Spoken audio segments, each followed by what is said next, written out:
Hello everyone tuning in at home, thank you so much for watching, and we are about to listen to Mick and Danny of the Gories talk about a wide variety of topics, mainly centering around their time growing up with one another, their experience with the band, and the Detroit music scene. Before we get into the nitty-gritty, I want to give a little bit of background to this video because I think it's going to make a lot more sense to you once you see the format of how I'm presenting this video.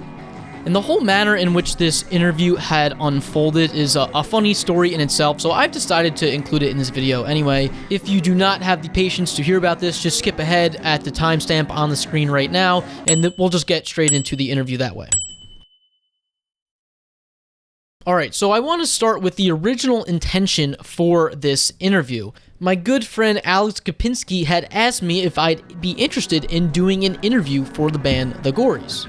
And Alex is the type of kid that has pen pals with bands all across the United States, so this didn't surprise me one bit. And Alex had told me that through correspondence with Danny that they decided that the interview would take place at White Eagle Hall in Jersey City on September 16th. Do keep in mind that Alex and I have zero interviewing experience, and doing something like this was really putting us out of our comfort zones, but we really just wanted to jump at the opportunity, and we thought it would be a fun experience regardless. After a lot of deliberations between Alex and I, we decided that we wanted to accomplish two main goals with this interview.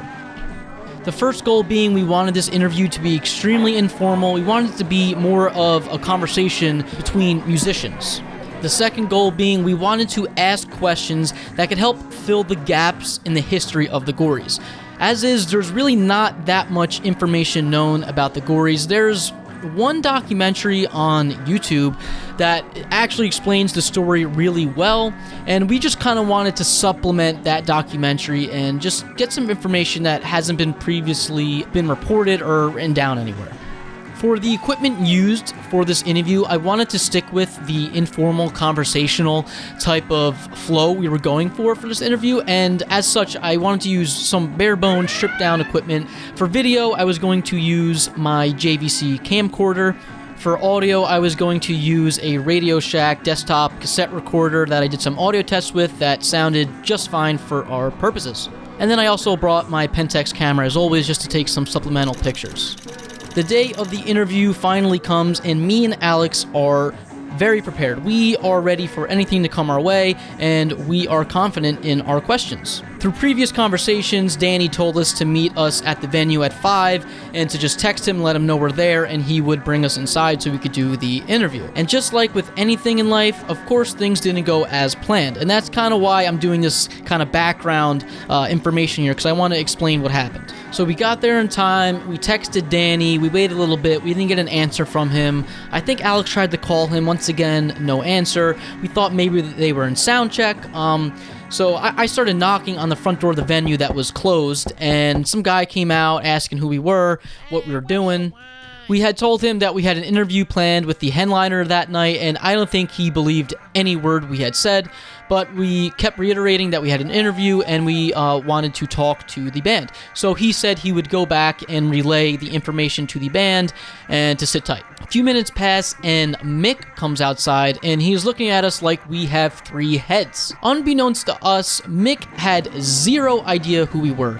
He had no prior knowledge from Danny that an interview was planned today or anything like that, and he had just assumed that we were just some random kids off the street that wanted to get an interview with the band. Because of this confusion, Mick just suggested we do the video out on the street, and this was not ideal for a couple reasons. One, I had no outlet to plug in my Radio Shack tape recorder for audio. For audio, I did have a handheld micro cassette recorder that I just keep in my camera bag at all times, so I wind up using that for audio, but this thing is not ideal under any circumstances. It's a very cheap cassette recorder, and the sound fidelity definitely suffers because of it.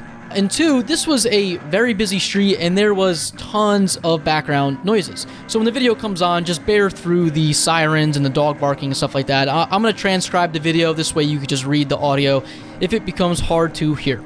The interview that we had with Mick actually wound up being a really great interview, and we got a lot of great information. Mick, of course, was an extremely nice guy, so it was very pleasant to talk to him. You know, all of this is just to say that this video wound up turning into an editing nightmare, and I didn't have the time to make this something that is really polished. So instead, I'm going to play back the interviews in real time. This way, it sticks with our more conversational feel that we were going for, and all of this footage is going to be raw and unedited. And throughout the video, I will update you on the twists and turns that me and Alex experienced throughout the rest of the night. After interviewing Mick, we do get to interview with Danny and then eventually with both of them, so I hope you all stick around and enjoy what they have to say. Without further ado, let's just get to the interview. I've talked way too much already. Let's go. We're rolling, so you want to ask a question? Sure. Okay. So our first question would have to be, when you and Danny first met, what were the first records that you guys were really vibing over? Well, let's see. When we first met, I took a stack of records over to his house because he lived a short bike ride away from my house, but he didn't know that at the time. So I took a bunch of Motown records over and some other things. And I got to his house, and he had like Mose Allison, which I hadn't really heard a whole lot of, and that was pretty cool. And so yeah, a lot of it was soul music, stacks, Motown stacks, chess, and a little bit of jazz thrown in. It was nice. It was really fun. We immediately bonded over the music. Did he have kind of a separate collection that was a little different than yours, or were you guys? It was different. Yeah. Yeah, he had a lot of the British stuff. Because this needs to be prefaced with we were both mods. Yeah. So he had a lot of the revival bands, and a lot of the sort of mid '60s British stuff that was readily available around, and I so our collections dovetailed because he had all that kind of stuff, and I had a bunch of old soul records. Yeah. So right away it was like, oh, this is perfect. We were awesome. I remember he had. In fact, it's funny this question should come up because he had a 6-song EP by Dexy's Midnight Runners I have never been able to find. I think it might be called Gino, and there are better tracks on it than the one song Gino, but I can't find this record, and I want to hear it, and he hasn't. So let's see if I can make it. Yeah, he's got to make some rips for it for everyone. Yeah. Record store right around the corner. Right. Absolutely. I think that takes us into our next question was, how did you first get into mod culture, and what's the fascination around it? Because it's a part of the 60s that sometimes it's a little underdocumented. Right, it's definitely underdocumented in the U.S. And by the time it got over here, it had completely mutated into something completely different than the original mods in England had. I don't have an answer for that really. I had read about it somewhere, and I had decided, and I liked the idea that these cats were into, my interest was the same. I really liked, the 60s art films, and I grew up listening to old soul records, so I had a bajillion, old soul records, and I was kind of drawn, just from proximity to 60s pop culture. I was really drawn to that, and mods was kind of a way that it was sort of all put together. The things I liked most were all in the same place. Yeah. And that's what it was, really. I'm not sure I have a better answer than that. Your answer was actually perfect. We had a similar question where the question was, the 60s, there seems to be a revival every few decades. People really get into 60s. I mean, when we were growing up in high school, a lot of girls wearing flowery type of dresses, like pulling from the hippie culture. Right. And I don't know, what do you think it is about the 60s that kind of draws people more than the other decades? There was a lot going on. It was the first flowering of, first real flowering of rock and roll, where there was a sort of explosion of everything. It was rock, branched off. Yeah. Pop culture really gained a foothold then. That's really more what it was. It was the flowering of pop culture that we didn't have, that didn't really kind of exist before then. There were a lot of contributing factors. The explosion of television was one. The explosion of records and bands. You know, the major corporations realized that there was an actual youth market there and began to exploit it ruthlessly. And so there's a lot of it. There's just a lot happening there. There was there was the space race and the Cold War, and Vietnam was simmering under the surface briefly before, and so many things happening all at once, and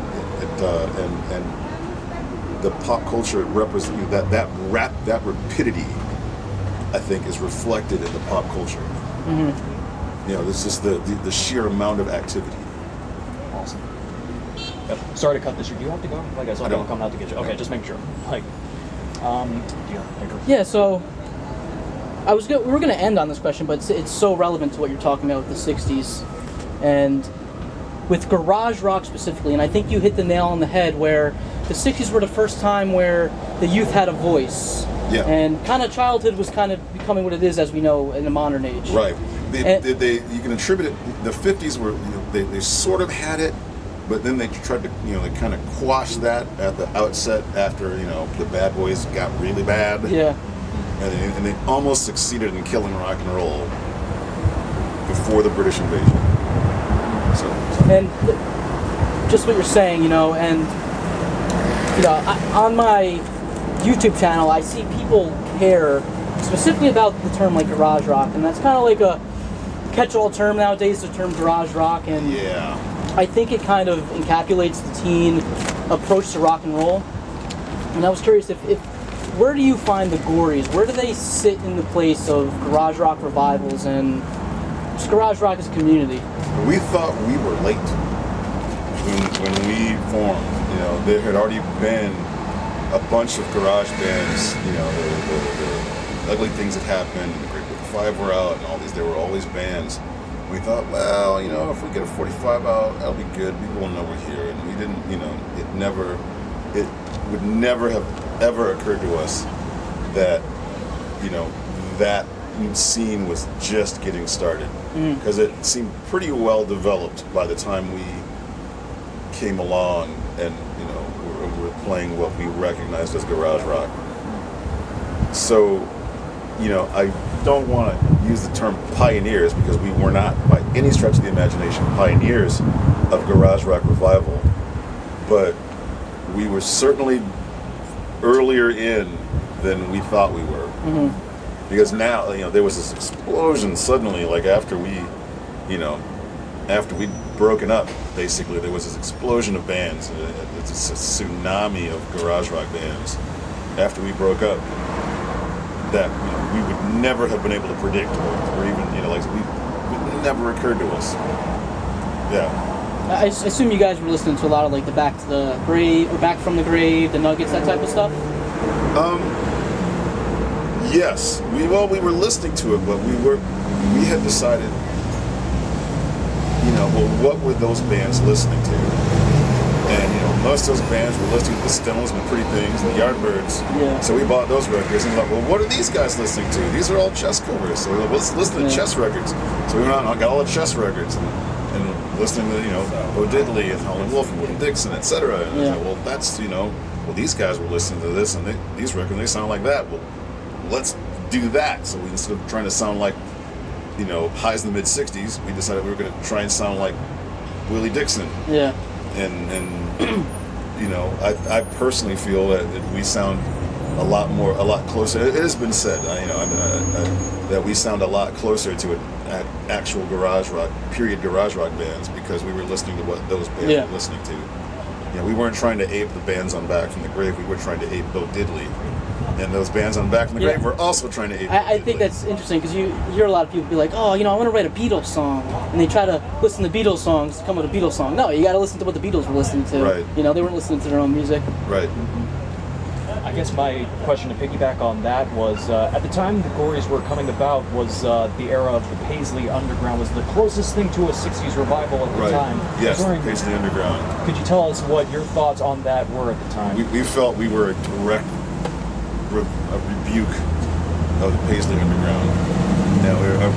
We knew that they might have called themselves garage rock, but we knew that wasn't really. We were like, that we would never, we were far more primitive than that. And it was like, well, let's just go with that. So we did. Yeah, I mean, there is a spectrum of garage rock there. On the one, it goes from one thing to something else, and I could not, I have no idea what the ends the ends of that are. I guess on one end there's utter primitivism, and on the other end there's the left bank or something. I don't know. Baroque rock. Yeah. So I guess getting back to Detroit, at the time that the Gories were forming, and even before that, was there really a music scene around at that time that was playing that kind of rock and roll at all? We had a couple of bands that were 60s oriented. There was a band called the Hysteric Narcotics that were a full-on psychedelic punk band with with projections and the whole bit. They had the whole 9 yards, and they were really fabulous. And they were also one of the only bands in town that would let us play with them, let us open for them. So they were good. And then there was another band called the 3D Invisibles, who were probably closer in spirit to garage rock. They probably would even have called themselves a garage rock band had the term existed during that period. And they let us play with them too. They were kind of it. There were other bands, there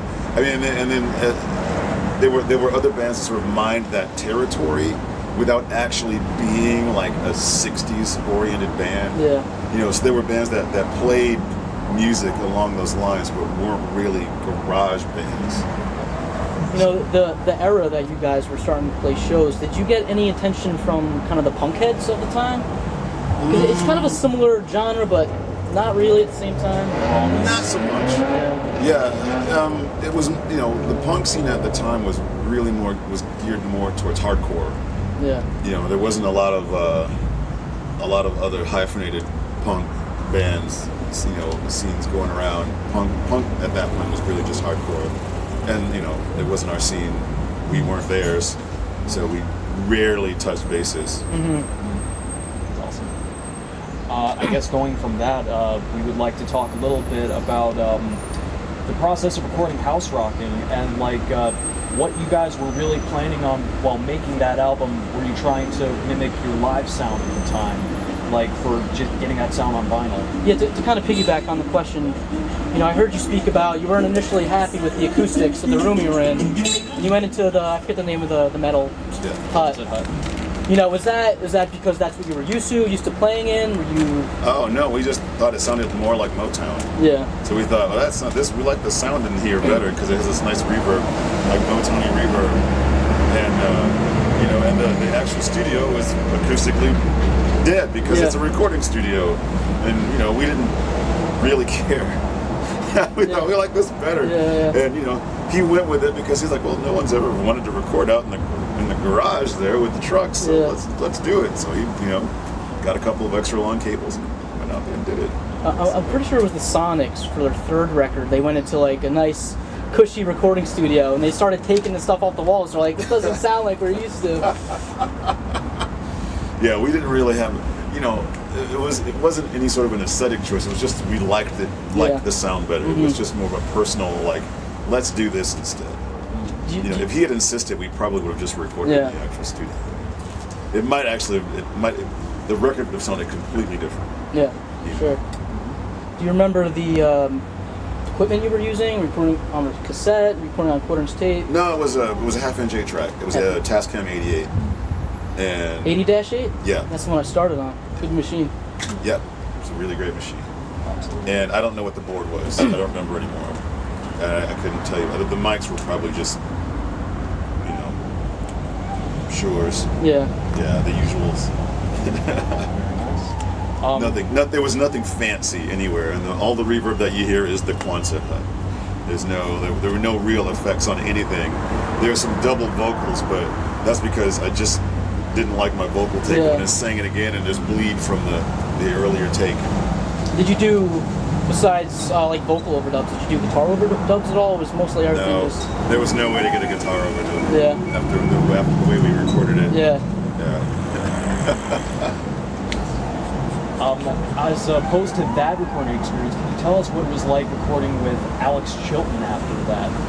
Well, that studio, even though that was an actual garage, was relatively posh by comparison.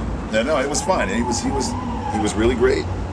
He, let us set up inside the actual tracking room however we wanted. We would just mic it from there. He steered a few songs. Like, let's try it this way instead of that way. Why don't you try this, and why don't we do this kind of thing? And he did. And a lot of times he would let us do whatever we wanted. Like View From Here, we mixed it. He took a nap while we mixed View From Here. That's the one song on the album that Dan and I did without any help from Alex. I had to go where it wouldn't be in my sight. I had to go. And then there are other songs where Alex did everything, and mostly it was sort of a cooperative. I was like, what do you think about this? Yeah, what do you think about this? Blah blah. And we went back and forth. And we made the record. Awesome. I think we only got like a couple more. That's it. Yeah. Yep. Just questions thinking off my head. I've also heard you speak about the difficulties of, being in a band with someone for so long and going on tour with them and just getting on each other's nerves. How have you been able to overcome that? Haven't been able to? There's no overcoming. Yeah.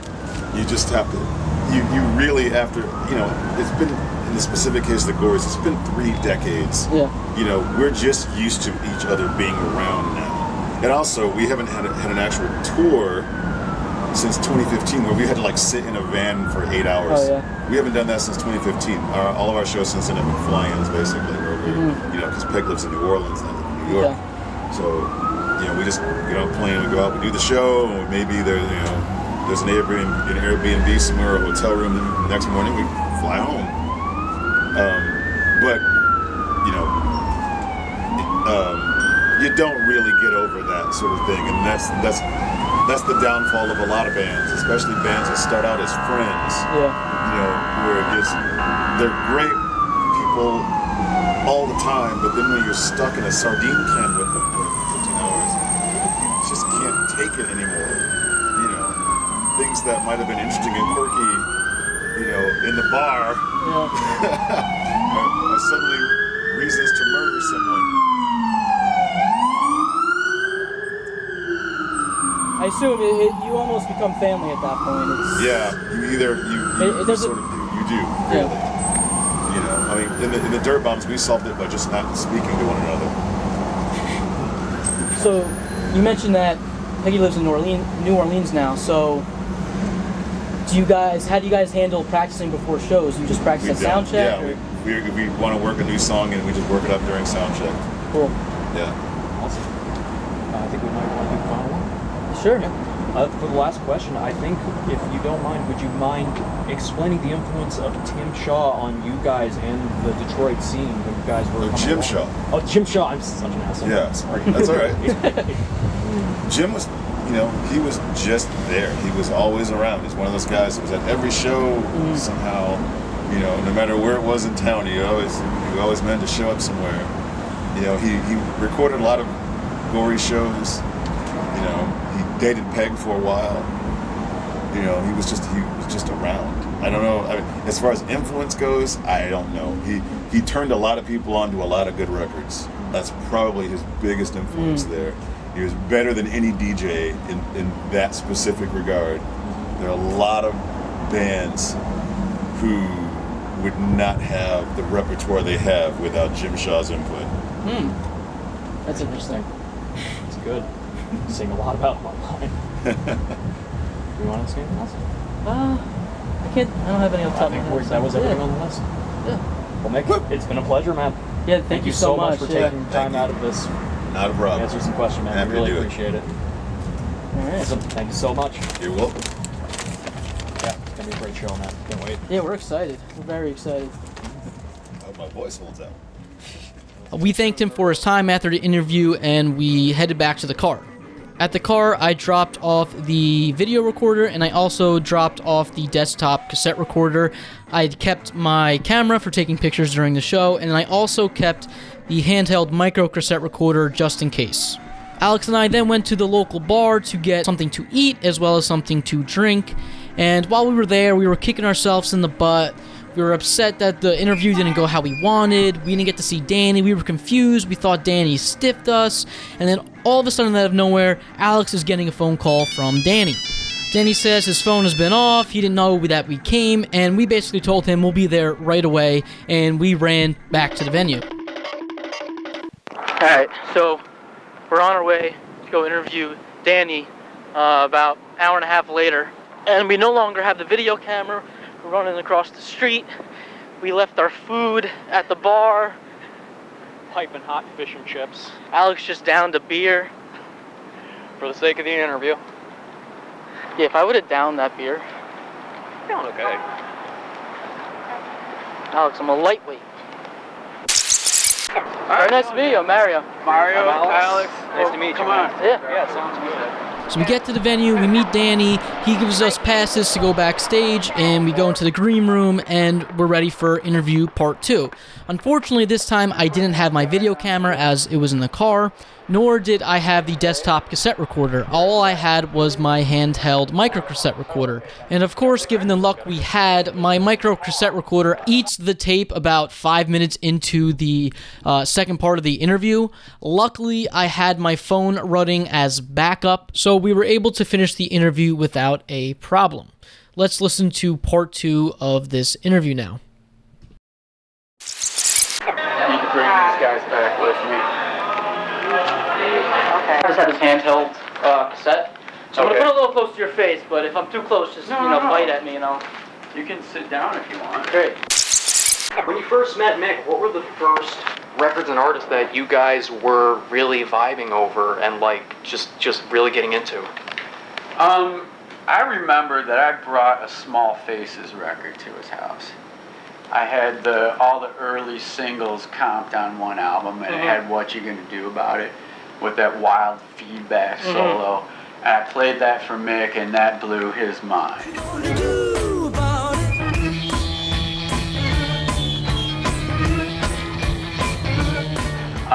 On the other hand, he had, 6 older brothers and sisters. He's the youngest by like 10 years. Oh, wow. So all his brothers and sisters grew up in the 60s and had a bunch of records. I don't know if he told you this, but his dad was friends with a record distributor in Detroit. So he would bring home a lot of singles all through the 60s. Those belonged to Mick's older brother and sisters. So Mick had all those records in the house growing up. Not only that, but his mom had an Excello blues comp from the early 60s that she brought up from Louisiana. His parents are from Louisiana. And it had Slim Harpo, I'm a King Bee on it, amongst others. But I remember him playing that for me and being like, man, listen to this. Listen to that bass going, and buzzing around your eye. Well, I'm a king bee. So another thing that he would do was he was super into Motown. And so he would play records on other related labels, like Detroit soul labels, like Wingate, or what's that other one? Gold. Shoot, it's not coming to my mind right now. And he would be like, man, listen to this. That sounds like a Motown record. It sounds like the same guys playing on this record. Check that out. Turns out it was. Years later, when people did all this research, we found out that the Motown guys were moonlighting for other sessions and played on all kinds of sessions in Detroit for other labels. So Mick had the ear for that kind of stuff back then, and he kind of turned. Plus, he was like into the Cramps. He had a new, new kind of kick, I think, by the Cramps. He really liked that, and he had what else? He really liked early '60s instrumental music. Were there a lot of kids your age growing up listening to that type of music, or were you guys kind of? We were outside? an island unto ourselves. Yeah. At that time, there weren't people our age into that stuff at all. So I was bringing mostly the Yardbirds, Kinks, Who, stuff like that to the table, which he would liked and was into, but he was fortunate enough to have grown up in a house where there was all this great soul music and R&B that wasn't, unfortunately, in my house. Yeah. You know, so. But I did, you know, I had like a Muddy Waters record that I turned him on to and stuff. I mean, it wasn't totally black and white, you know. But yeah, that's basically the kind of stuff. But then at the same time, he was into weird psychedelic stuff. He had this record that had a song called "I'm a Living Sickness" on it. Oh, I by the Calico Wall.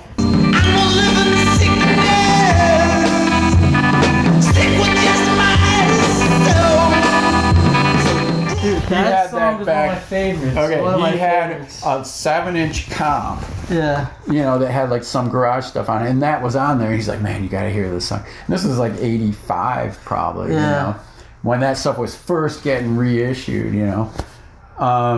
So he had that. He was into like The Residents, Snake Finger, stuff like that, you know. Weird stuff. Yeah, weird stuff. And also like 60s greaser rock instrumentals. He really liked that kind of stuff.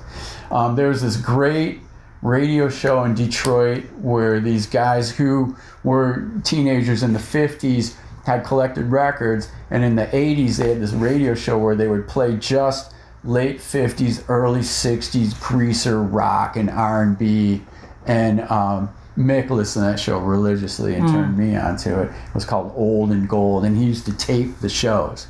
And that's how he got Ichiban. That song, that instrumental, which was a really early Motown record, like a greaser rock instrumental that he taped off the radio. And he was like, man, we got to learn this song. So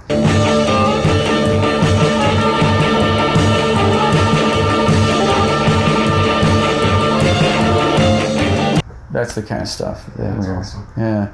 That's awesome.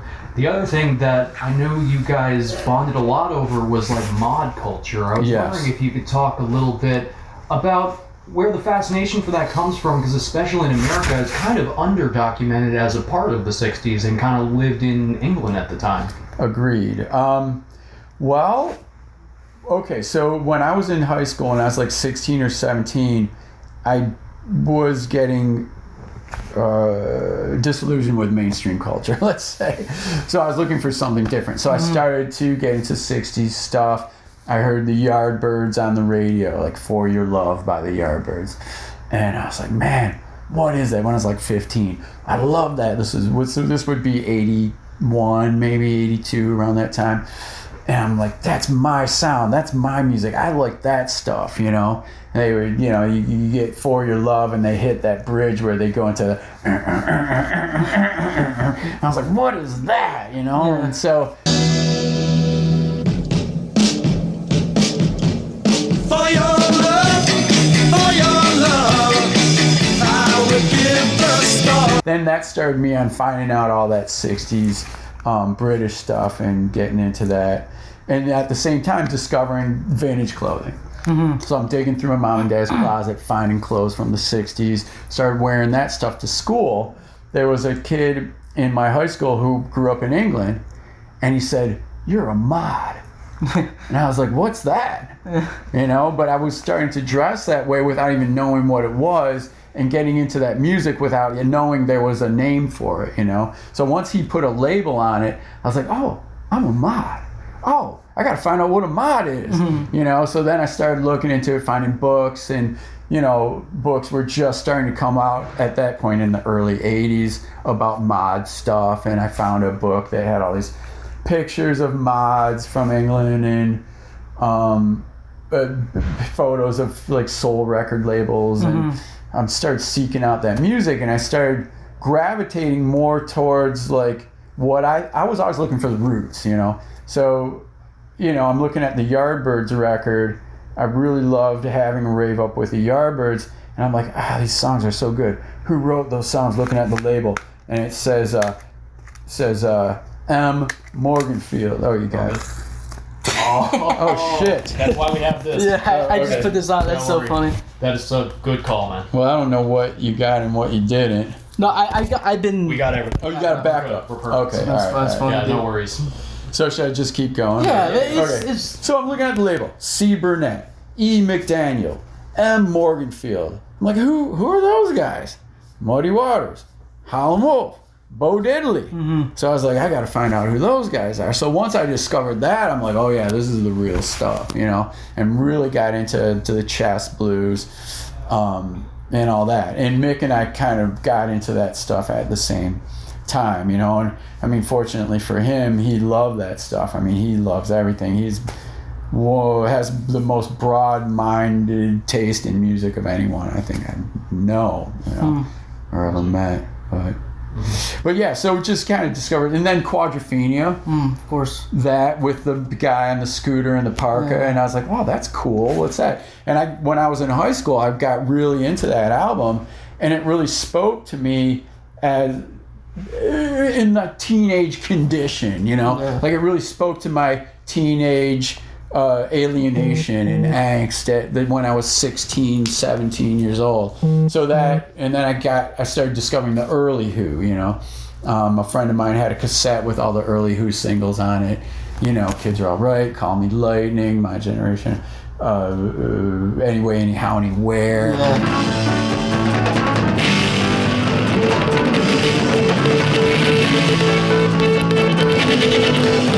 And I just got super into all that stuff, you know, and I love that kind of aggressive, you know, bold sound. So that's what got me into mod.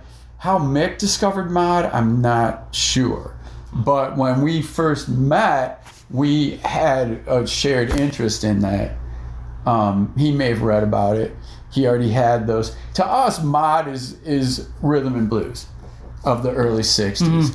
You know, like when I was like in the 80s, I started buying some contemporary mod records, you know, and I didn't like it. I didn't like the new mod stuff, you know. It always sounded weak and limp to me. Like the Jam. Well, the Jam I liked, but there's a lot of lesser mod bands that were very, I don't know, wishy-washy, not that good. There's a lot of obscure mod stuff from England in the early 80s that I just tried to get into and couldn't. But I loved Howlin' Wolf, loved Muddy Waters, loved Chuck Berry, loved Bo Diddley, and you know, so that to me is like I don't know, you know, that's mod music to me. Is that early 60s R&B and blues, 50s blues stuff. Awesome. Perfect. I was wondering if you could also tell us, at the time that you were starting to play around with Mick and Peggy, what were the bands that were playing around Detroit at the time, or if there really was a music scene happening? There was a great music scene. Detroit has always had an awesome music scene. There were all kinds of bands. I mean, from like hair metal to hardcore punk, great rockabilly stuff. And then we had an awesome like garage revival band called the Hysteric Narcotics, who were around in the early mid 80s, and they're as good as any of those bands anywhere, you know. And they wrote great songs. They had great taste in covers. They covered like a couple unrelated segment songs, which was a Detroit area garage band. Did great versions of those songs. So they're super inspiring.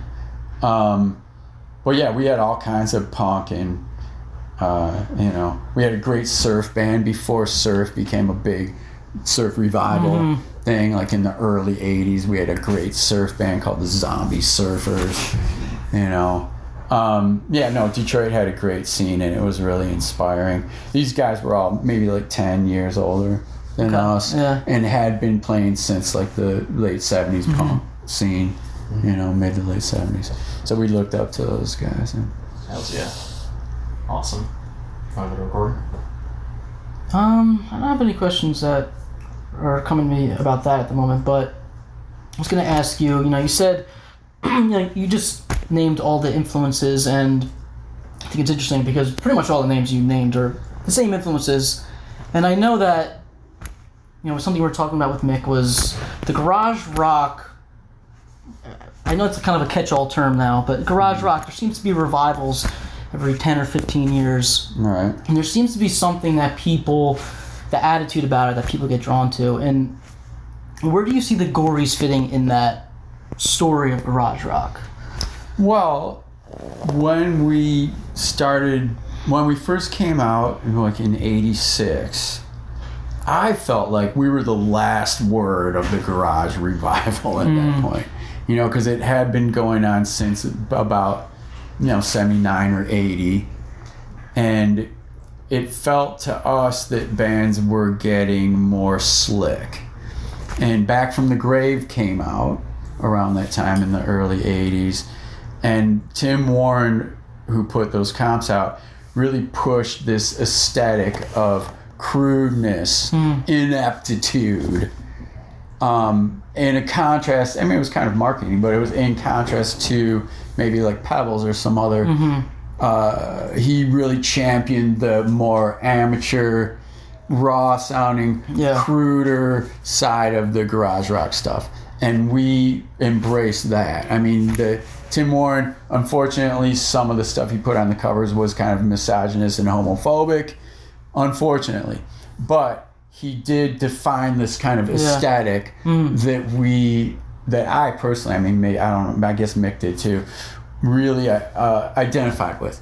Because not only with garage rock in the 80s, but with a lot of music in the 80s, it seemed to me to be getting more and more slick. And like whenever someone recorded, they wanted you to be totally separated and no leakage and very sterile. And the sort of art of all recording together live in a room was lost. I mean, all the stuff that we take for granted now that's been reissued didn't exist back then. Like, we wanted the square Bo Diddley guitar. We wanted the vintage Fender amp. We wanted the vintage Silvertone. We wanted the weird Epiphone stuff. We wanted all that stuff that now you can almost go walk into Guitar Center and buy all that stuff. It's all been reissued. But back then, nobody reissued that stuff, so that's what we wanted back then, all that stuff that's available now, I mean, like the kid in the opening band, the guitar player has this like crazy Bo Diddley kind of the Billy Childish guitar, that weird shape with the fin shape and the P90s on it. Like, people make that kind of stuff now. Nobody was doing that in the 80s when we wanted that stuff, So I don't remember where I was going with this, but it's just that we wanted a world that had gone, and we missed it. And we wanted it back, and we wanted to kind of experience it again for ourselves and almost recreate it, but in our own way. And it was really counter to everything that was happening at the time. And it turns out that, instead of being the last word, like we're like, all right, we're going to be the most primitive, inept, crudest garage band. We're going to take it back to the barest of the bare bones, and then you can't go anywhere from there. It's done.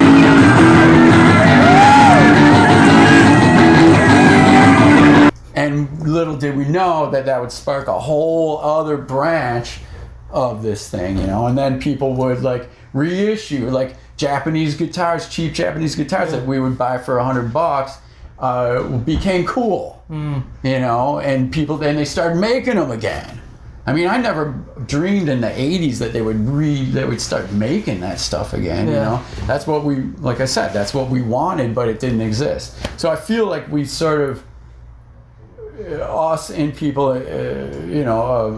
Cramps and people inspired by that stuff sort of willed this thing into existence in a way, which is kind of crazy to think about. It's amazing. It's highly fetishized right now, like the cheap gear movement, like going from like Jack White or Mac DeMarco with like Tyscos or Airlines and the right. It's amazing. Right. Yeah. I know. It's crazy. Do you consider the Gories a budget rock band? Well, the Mummies really coined that term. Yeah. And I would say yes, although that's their thing, but we have a similar aesthetic in that we did,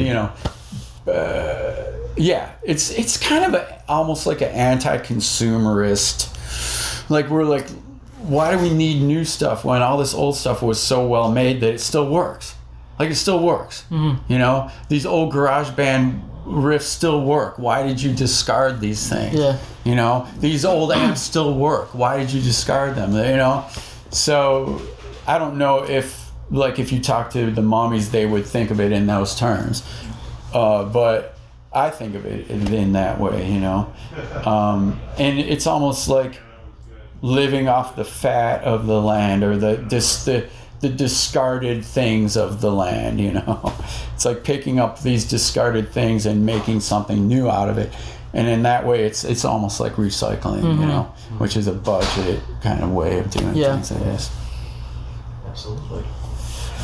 I think that's going out of that. Like, by the time that you formed the Gories, your playing style and, like, just your style of raw music was, like, so well established. Were you trying to really capture that when you went in to record House Rockin'? Like, was that, like, a main goal, like, when recording that album?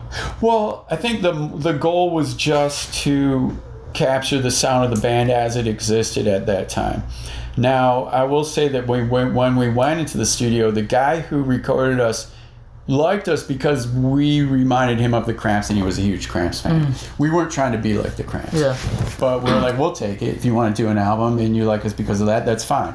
So we went to his studio. He had a 1/2-inch 8-track and a PV mixing board that had like a built-in spring reverb. Yeah. And so we set up in his studio, and he put carpet over each amp.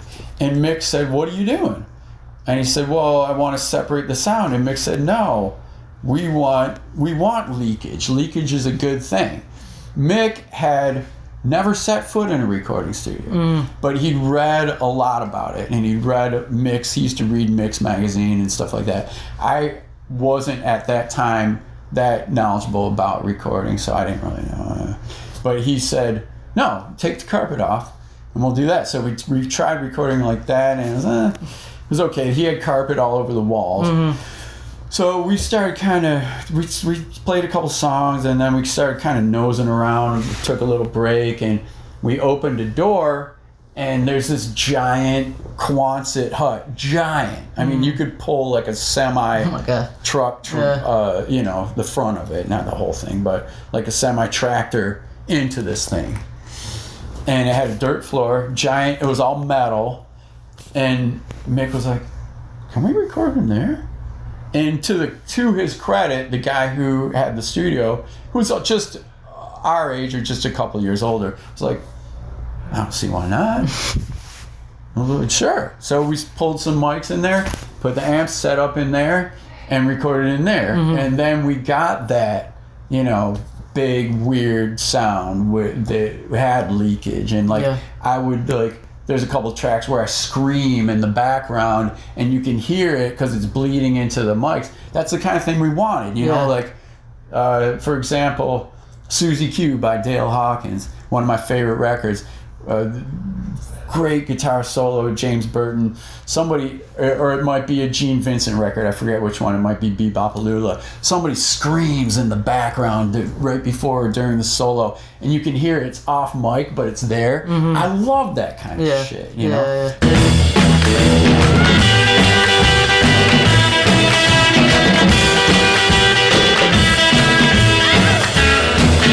So I wanted that kind of sound. I wanted these sounds coming from other places in the room, you know? And so we felt, I think we just kind of intuitively wanted that. And there's some excitement to that sound that was missing from recordings at that time, you know? Yeah, absolutely. I see why, sorry to interrupt you, but I see why you said, like, you know, you come across my videos, and like I see, like, I mean, the leakage thing in particular, that's something I like to harp on. Like, you know, like when me and this kid used to be in a band for a while, and we used to, where we would practice was his garage, and or in his glass shop, and it was like terrible acoustics, you know, and he would have like all like microphones set up, and we would do songs, and it sounded like awesome. And then we saved up the money to go to a recording studio, and it was all like, you know, like you said, isolated, everything's in different rooms. Polished. And I never liked the way it sounded. Never liked it. They were like, well, this is how you're supposed to do it. Yeah. the guy that went to college for recording, just like telling you that's exactly how you're supposed to do it. I'm like, well, we'll see. We threw out the supposed tos. Mm-hmm. You know? Yeah. Absolutely. But on top of that, like, how would you say that your experience with working with Alex Chilton mirrored that experience? In the sense that Alex really loved the sound of the band and just wanted to capture that, but in higher fidelity than it was on the first album. Like, I remember playing that first album for a friend of mine who was more of a boomer, a little bit older than us, and I dropped the needle on Farrell, and he's like, "Is there something wrong with that? Is there dust on your needle?" Or, you know, he couldn't comprehend that it just sounded like that, you know. So it was, it sounded weird to people. So Chilton was just like, you know, I really love what you guys are doing, but I want to just get like a more high fidelity picture of that sound, you know. And we did, again, like, you know, we went down to Memphis. It was Doug Easley. It was his studio at the time, was in the garage in the back of his house. He just lived in a little sort of 50s Memphis neighborhood, you know, and he had a garage and that he converted very nicely into a studio. I think the mixing board had belonged to Steve Cropper, if I'm not mistaken. I don't know if Mick might remember this or not, but it was a mixing board from like the early 70s or late 60s that he bought from somebody. It was either Roland James, who would play guitar with Jerry Lee Lewis, or Steve Cropper, I forget, one of those guys. And so we, again, sat up in the room and played live in the room. And I think we overdubbed vocals, as we did with the first album. Some were live, some were done after, but all the music was played live. It's just that with Easley's studio, he just had like better mics, I think he had a 2-inch, definitely 2-inch. I don't remember how many tracks it was. If it was 12 or 24, I don't remember, but he had a 2-inch tape, which was higher fidelity. He had better compressors, better preamp, better board, everything. So we just got like a more high fidelity sound. Now, when we recorded, Alex, there was a couch in the studio like this. Alex slept on the couch while we recorded. Like, he wanted no input. He just wanted us to play our songs, which we did. Got them down on tape. And then once it was time to mix, then he got up and he said, "Okay, I want this." And the first thing I think we mixed was "You Make It Move." And he had the drums real loud, and Peggy was like, "Man, why are the drums loud? It's so loud." And Alex goes, "Well, there's nothing to hide behind, you know. May as well put them out front."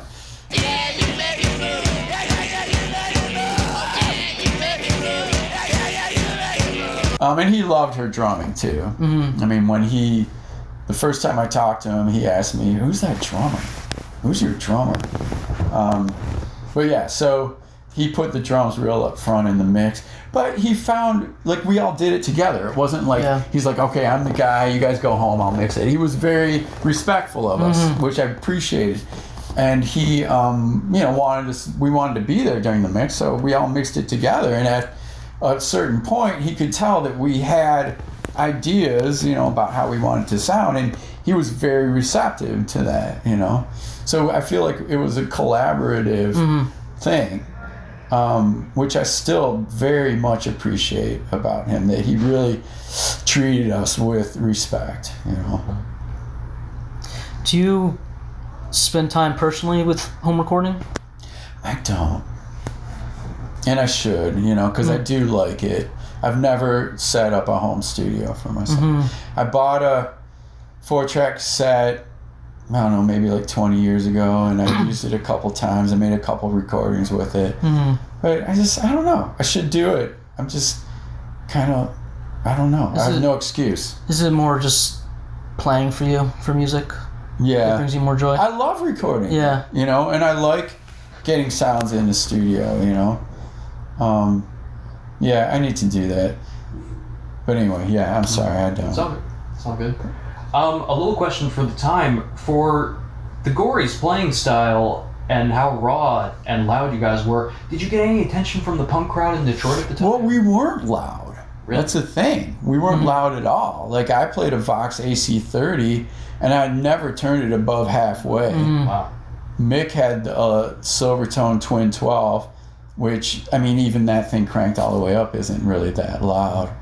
So we kind of made it, and Peg only playing 2 drums, it's just, we weren't loud at all. But I think, having said that, I think we had a powerful sound, which I think made more impact, in the sense that even though we weren't loud, we had a very, I think we had a powerful sound. So I found that interesting. That was interesting to me, to not be loud, because everybody was loud, you know.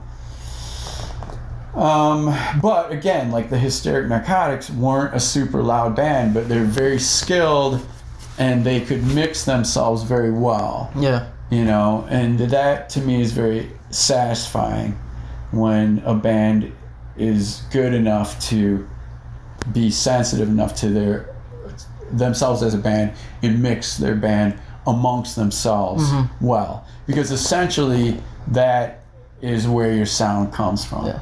You know, no sound man is going to be able to make that sound good if you guys aren't balanced amongst yourselves. You know. So did we attract attention from the punk scene? Well, we were the new kids on the block, you know, and so we opened for like these guys, like the Zombie Surfers. They had another band called the 3D Invisibles. The same guys. It was really good punk, like 78 style punk, but with all monster movie lyrics and stuff. We opened for those guys. Opened for the Hysteric Narcotics a lot. There was a band called the Vertical Pillows that Mary from the Cobras was in. She played rhythm guitar in that band, and we played with them a lot. So, yeah, people liked us. I mean, but just a small, like, you know, we started in 86, and from 86, 87, 88, 89, 90, in those 5 years, we would only get a handful of our friends to our shows. Then when we got into 1990... 91, we started to attract a little bit more attention, and we're getting like 50 people maybe to a show. But we were pretty burned out by that time, you know, because we were in our early 20s, and to be in a band for 6 or 7 years was a long time, you know, and so yeah, we kind of got burned out by the time we started to attract a bit of attention. How's it? I think maybe just a couple more. Yeah.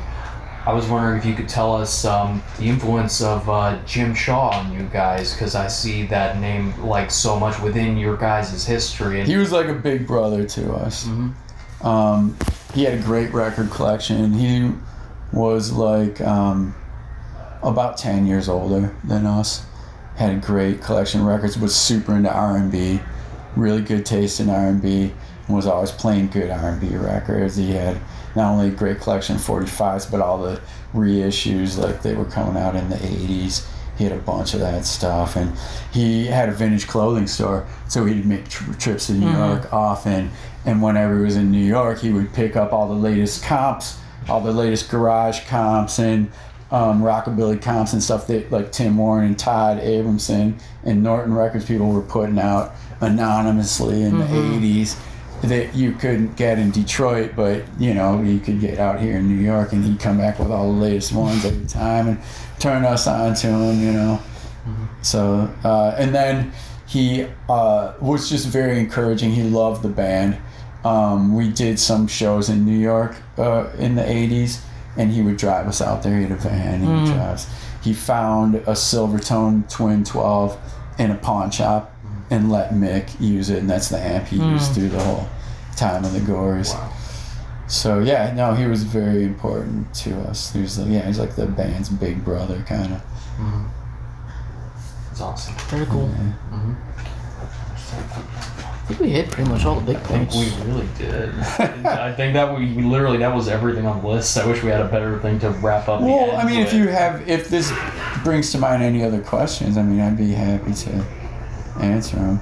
I think that was literally everything we asked Mick. Like, did he commented on all that stuff? Yes. Yeah. Oh, wow. Yes.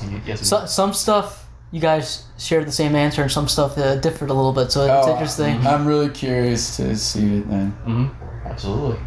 So what are you going to do then? Are you going to have this on YouTube as an audio?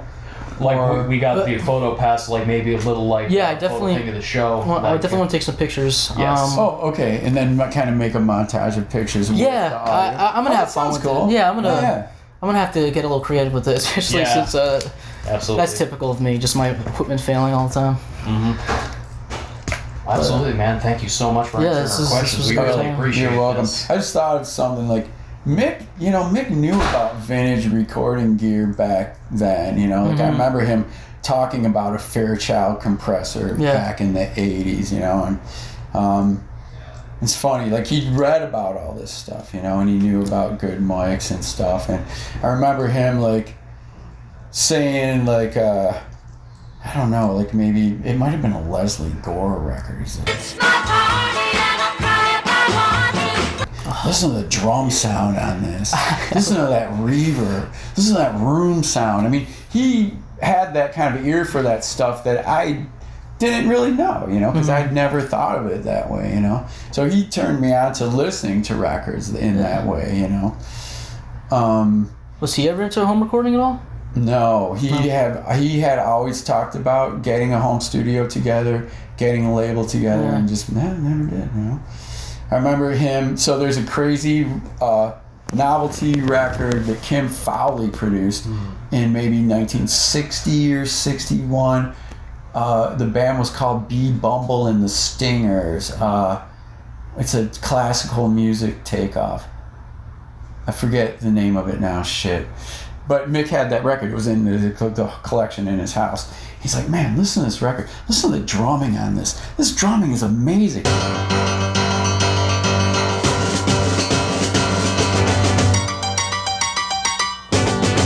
And at that time, you couldn't Google and say, who played drums on Bee Bubble? And now you can, and it says, you know. Like, it turned out that Kim Fowley had assembled a studio band of top-notch LA guys to play this crazy classical takeoff novelty song. Yeah. Turns out it was Earl Palmer drumming on the track. You know, but we didn't know who it was. Mick was just like, this drumming is amazing. Listen to this, you know. So, you know, he kind of taught me how to listen to records in that way. Nice. You know, was the name Joe Meek ever thrown around? I don't Mick knew about Joe Meek? God, yeah. Where the fuck is he, man? Did you ask him about Joe Meek? No, We did not. You got us on a whole new tangent. Mick! Come here. These guys are interviewing. So I'm telling them about how you kind of taught me how to listen to records. Yeah, man. Like, I remember you saying, you playing a record and being like, listen to the room sound on this record. Listen to that drum sound. Listen to that reverb. And I never thought about that. I didn't listen to records in that way. And then I remember you played me that Bee Bumble and the Stingers. Remember that? What's that song? That crazy novelty classical thing? The not Flight of the Bumblebee, but the other one. Yeah. I forget. So anyway, Apollo or something. Not Apollo. No. Joy. No, it was Flight of the Bumblebee. It is Flight of the Bumblebee. Anyway, so you were like, listen to the drumming on this record.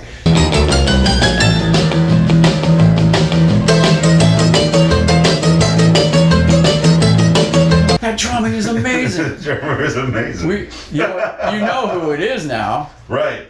It's Earl Palmer. It's Earl Palmer, of course. From We didn't know that then. Exactly. Earl Palmer. So then these guys are like, well, did you guys know about Joe Meek back in the 80s? No. Yeah. I mean, yes, but no. You did. Yeah. But we didn't know anything about him. Like, I remember Mick. We knew his name. Yeah. Yeah. We knew that he made records that were fucking bananas, but we didn't know how or why or anything else about him. And we didn't find that stuff out for like another decade. But you knew his name. I didn't even know. I'd never heard the guy's name. I didn't know.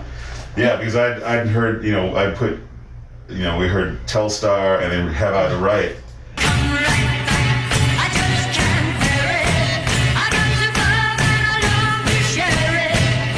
And so Right, and then the when hits. after those two songs, if I saw his name, I knew it was going to sound crazy. So when Pebbles Volume 6 came out, there was a Joe Meek song on it. I was like, ah. Yeah, because he mentions Joe Meek in the liner notes. Yeah, that was an important record. I never tell more lies right away. Why did I go? Pebbles Volume 6. Oops, sorry. Because it was all British The roots of R&B, mine. yeah, obscurities, like what's known as freak beat now, you had that record. So That that wasn't the first. I think Jim Shaw may have been the first. But that's like the thing. Like I was saying, you turned me on to a lot of blues and R&B that I didn't know, and I turned you on to Small Faces. But on the other hand, you turned me on to like some British, like that Pebbles Volume 6. I hadn't heard that, and you had that Dimension of Sound. That one I do remember turning everybody on to. Which was I ordered that one blank. I just saw what it was and thought, okay, I just got paid. I got $15 for this album, so I bought it, and I got it. And I was like, holy shit, this is the one. And I went and told everybody. Again, all obscure British freak beat stuff that I'd never heard. And I went to his house. He's like, check out this record I got. And so he turned me on to a bunch of that crazy freak beat. I remember bringing Muddy Waters over. And there was let me say this. Go ahead. Crawdaddy Simone was on that record, which was another Joe Meek production. Yeah. He ain't got no friends. He ain't got no friends. He ain't mad.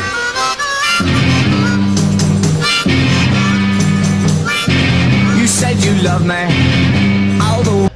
But no, I thought I brought a Muddy Waters record to you because I playing you. I Just Want to Make Love to You. Oh, okay. At your house. Okay. And he would he backed out of the room. And the song was so crazy. No. Let me say this because I this is how I remember the onset.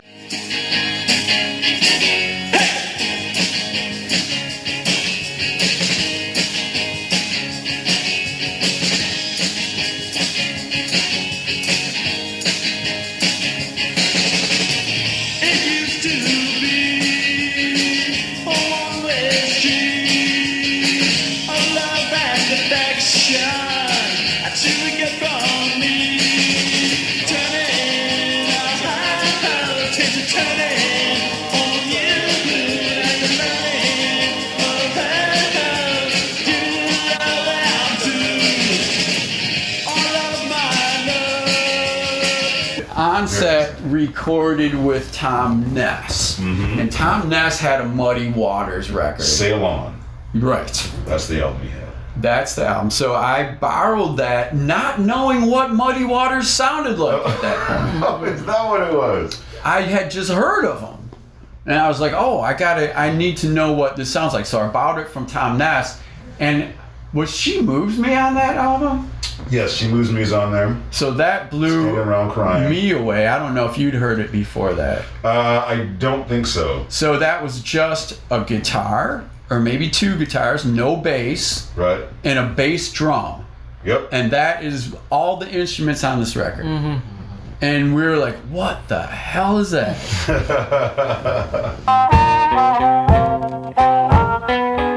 She moved a crazy man. He said, now I'm not so dumb. Because it was so minimal. Yeah. And primal, and so this is where this comes into me backing out of the room. I felt like I shouldn't be listening to this music. Like it was forbidden or taboo, or Right. I had this sense of I didn't know that's what it was. I Yeah. thought you had to go get the phone or something. Yeah, I had a real sense of it feeling taboo, because it was so. I mean, it sounds like such a cliche, but it was so primal. It is it's a very primal record.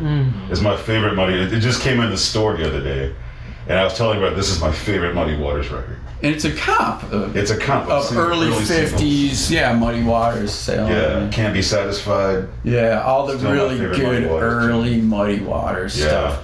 It's just some of it, a lot of it, maybe half of it, no bass. Yep. Just one or two guitars, very minimal drumming. John Lee Hooker was like that, where Yeah. and all those crazy early Detroit stuff that you had on United Superior, that were your mom's records, right? Right. And you Where we got picked all of our John Lee Hooker covers from. right.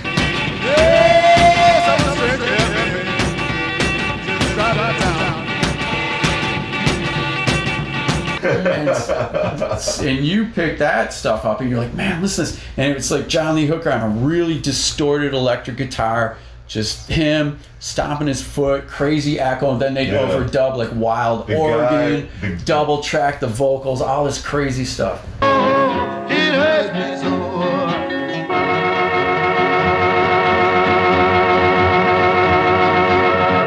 You know you don't love. Yeah, he did this session with some guy who had gotten one of the first 4-track tape machines, and he did a bunch of songs with it, and those are the songs on that first Night of Superior. And it's Detroit. It was all recorded in Detroit. Yeah. It was all really early 50s. I mean, we had no idea at the time when this stuff was recorded, where. We just knew that it spoke to us. Yeah. You know? Yeah, we knew that was the music we wanted to, talking about earlier, when I mentioned earlier, going back to first sources. Yeah. We latched onto John Lee Hooker because of the Detroit connection. So let's play these songs. So, our John Lee Hooker covers I don't know what they sound like. But I know that my proudest moment, whenever anybody asks me what my favorite Gories song is, like what is the one song? Yeah. Our cover of "I Got Eyes for You" is perfect. It sounds, one day I A-B'd the original and our cover, and I was like, our cover is the perfect garage rock cover of that song. The slapback on put slapback on the whole mix.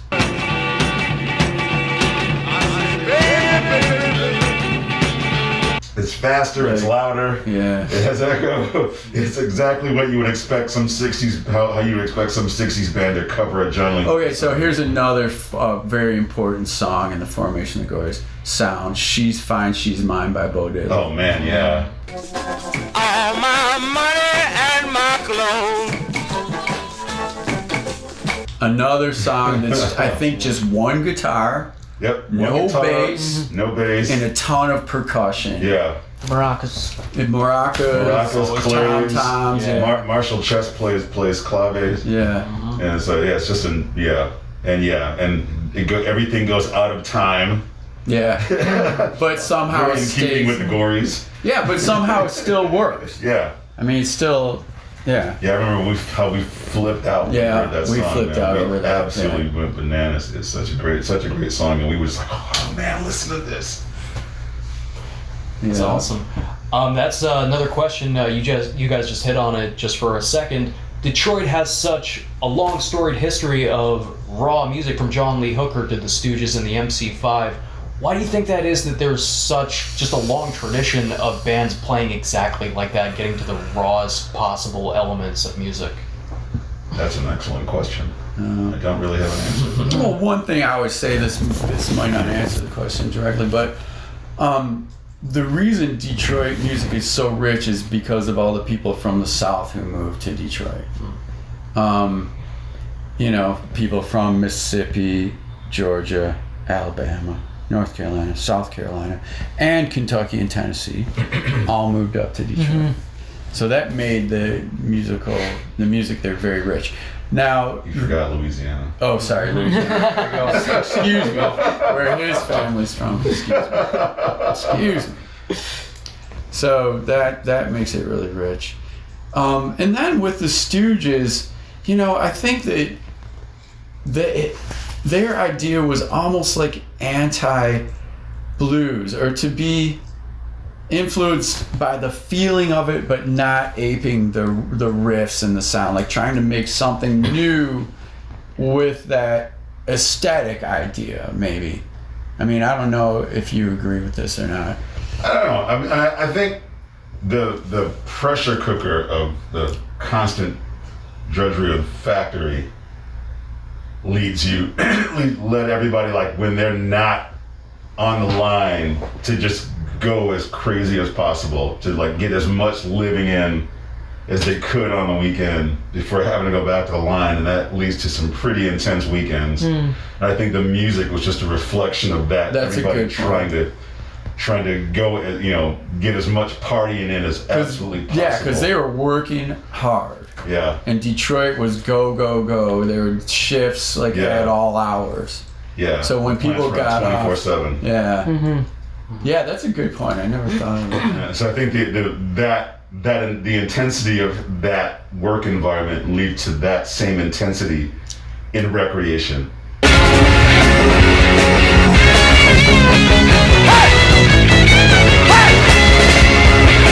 And so in music, it reflects in, you know, the heavy beat that every Detroiter loves, that goes throughout Detroit music. Everything has a super strong, heavy beat. The blues music, like John Lee Hooker, has a heavy beat. Motown has a super heavy beat. All our rock bands have a super heavy beat. Techno, God, is nothing but a super heavy beat. Yeah, that's everything. A good point. Just, you know, and it's all, everything is pushed to the red all the time. Yeah, and that has, I think the work environment has a lot to do with that. All right, I think we gotta save our voices now, guys. Yeah, that's totally fair. This is great, guys. Thank you so much. Yeah, seriously. This is amazing. We really appreciate this. Sure. Alright guys, that is it for the interviews. That is everything in its entirety. I really hope you guys enjoyed this video and learned something about the Gories. I think the information that both Mick and Danny presented in these interviews gives a great snapshot of the Gories during their formative years, especially when they started to talk about the specific albums that they were listening to and influenced them, and that was honestly my favorite part of this whole experience. And I tried my absolute darndest to get the exact albums that they were referencing. I even talked to Danny a little bit after the interview to kind of narrow down the specific albums, so I hope you guys kind of enjoy that.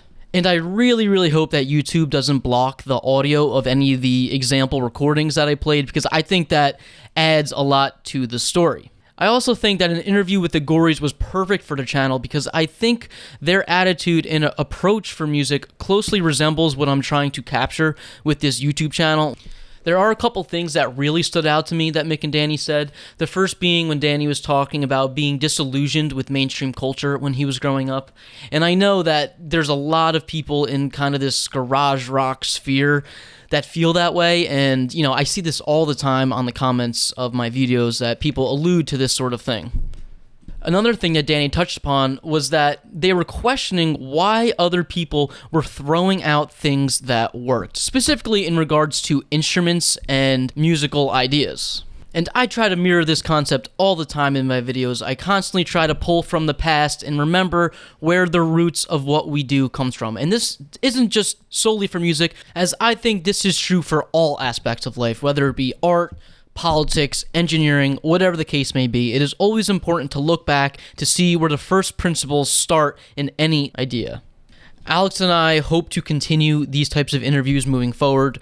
We obviously both have a lot to learn. We were both cringing when we were listening to the recording on playback, but you know, these are sort of the things that we have to learn along the way.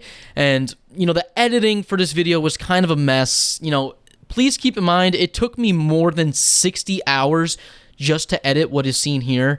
So, you know, I couldn't realistically make this into something that was like really polished, but this is the best that I could do, so I hope you guys appreciate it. And, you know, as I said in the beginning of the video, the disclaimer, this video is not going to be monetized. I really hope instead that you spend some of your hard-earned dollars on the Gories, supporting the Gories in some way. Please go see them play live. You will not regret it. If you would like to support me and Alex, you could listen to our music or buy one of our albums, whatever the case may be. And I also, please, please, please urge everyone, and this is including myself, because I often don't listen to my own advice, we really need to start going to more local shows and start supporting local bands. Since the pandemic, this community has seemed to be on life support as far as I can tell, and you know, we really need to turn this around and get people playing music again and get people jamming, get people into common music spaces, and really get rock and roll going again. Alright, you guys know me, I could keep talking, so let's just end this narration and end this video the only way that I think is appropriate. Let's have the Gories play a Detroit classic, John Lee Hooker's Boogie Chillin'. Thank you so much for watching. Boogie Chillin'!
Okay, we're done now. See you next time.